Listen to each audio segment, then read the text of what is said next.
Thanks, Dad, for the workshop with its dozen different shaped hammers, sawdust sacks, raw plug packs, and racks of assorted spanners.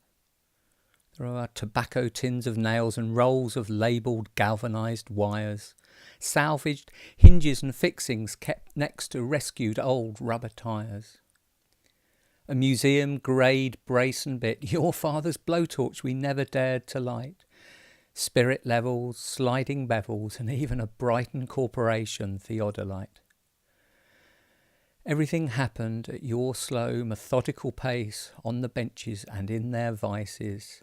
I never told you, but I grew up believing we had all known Black & Decker devices.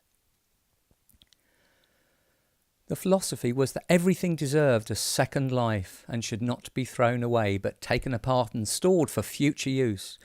It was recycling in our own special way. Remember, I arrived one day saying, "We're going to build a cannon," and you just replied, "What size of bore? Does it need to fire anything?" and tried reaching for 2 plywood pieces for each main wheel, taking it all in your stride and next suggesting hammerite for a realistic feel. It was often a space for initial ideas not to work and new creations breaking, for trying again and again until at last there was success in the making. Not only somewhere quiet to practice skills and developed competence, it more importantly steered a mindset of belief and confidence. We solved everything there, Dad, didn't we?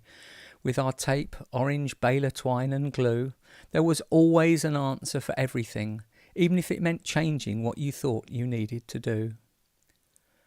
Thanks, Dad, for the workshop and showing me how to splice rope, swing a felling axe, and polish up a turning, spinning candlestick on the lathe with sealing wax. Everything had its place, even if it wasn't there when you wanted it.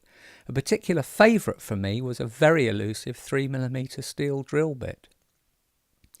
The object of all projects was the same, make it for the least possible expense.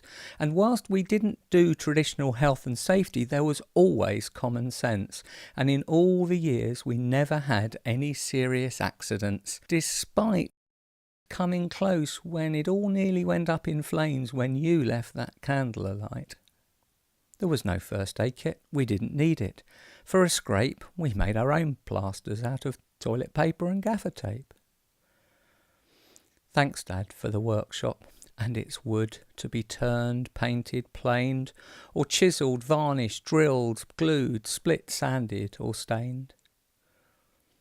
I will cherish with love particularly the tools that you made, like the rasp created out of bits of old bandsaw blade. You have gone now, but your influence is still alive in every place and point. When I see the square on its hook, I remember it used to teach me a dovetail joint.